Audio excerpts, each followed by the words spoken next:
Welcome to another episode of It's National Day. I'm your host, Belle of Totally Randie. Did 2015 bring you a new home? If it did, I have some really cool tips with the help of our friends from NRG on how to cut your energy costs, as today is January 10th and it's National Cut Your Energy Costs Day.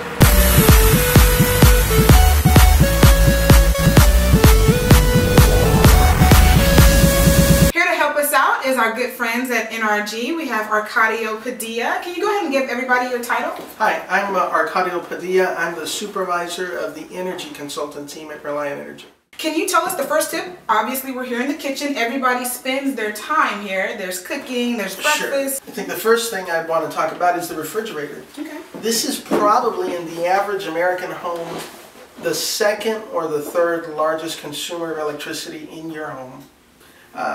Be careful about what you put inside, how you handle the refrigerator. Mom was right.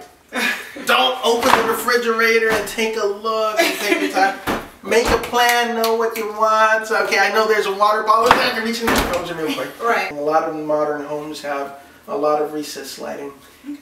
Every bulb does two things. Number one, it's going to use electricity to produce the illumination that it gives off. That's number one.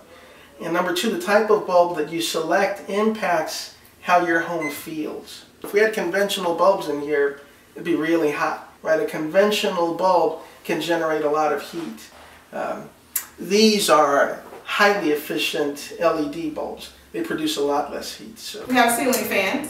If we want the fan set for summer, we want it to turn counterclockwise so it forces the air down and we can feel it. So you can feel that. I did not know that. If you want to set it for the winter, what you do is reverse the direction, and usually there's a little switch right above the light that you just flip it up and it'll reverse the direction and it'll go clockwise instead of counterclockwise. And if it goes clockwise and you set it on low, it'll force the hot air that rises. We know hot air rises, it'll force that hot air back down. Right.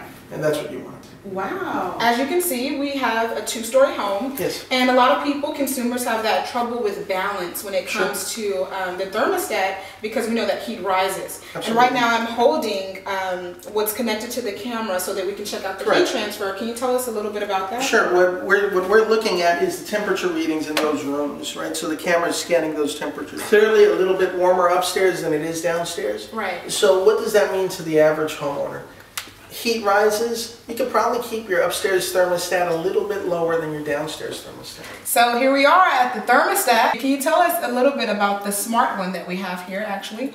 Well, the nice thing about a thermostat like this is it tells you, obviously, what temperature setting you're at, and it also has an icon that lets you know, are you in the efficient range? Right. 68 is the optimum temperature for heating a home. It's the optimum temperature for efficiency. 68? 68. But again, it's up to you to decide what your lifestyle will accommodate. The higher you set your heat, the more energy you're going to use. Okay. And inversely, in the summer, the lower you set your thermostat, the more energy you're going to use there. So when you're not in the efficient range, then it'll glow bright red. Bright red. Red means so no. Green means go. No matter what kind of thermostat you have. If your equipment is well maintained, it will be more efficient than if it's not. Okay, so our mothers, grandparents, fathers, everybody always tell us, turn off everything, unplug everything. Are we really saving energy costs when we do that? Boy, what a difficult question. Does it matter? Yes, it does matter. Every little bit counts, for sure. Now, as far as things that are plugged in that might be incidental things that we're not using right now. You've got your charging cord for your smartphone plugged into an outlet. That's true. And if you have a household of 4, now you're talking about 16 different things potentially plugged in. And could that make a difference? It could make a bigger difference than you would think.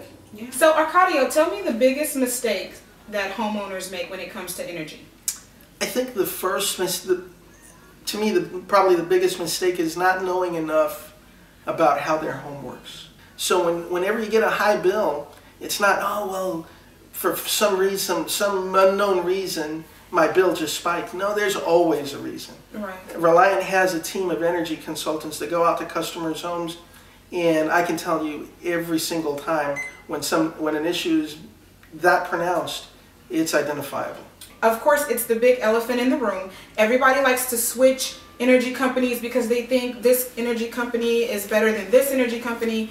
What do you guys say about that? you should be happy with what you're paying, because it is what it is. The price of fuel is very comparable across the board, right?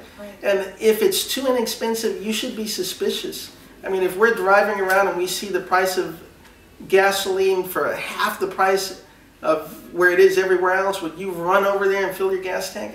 You'd probably think twice. Right. You want to make sure that it's good for your car. Your home is the same way. I mean, it's the exact same thing.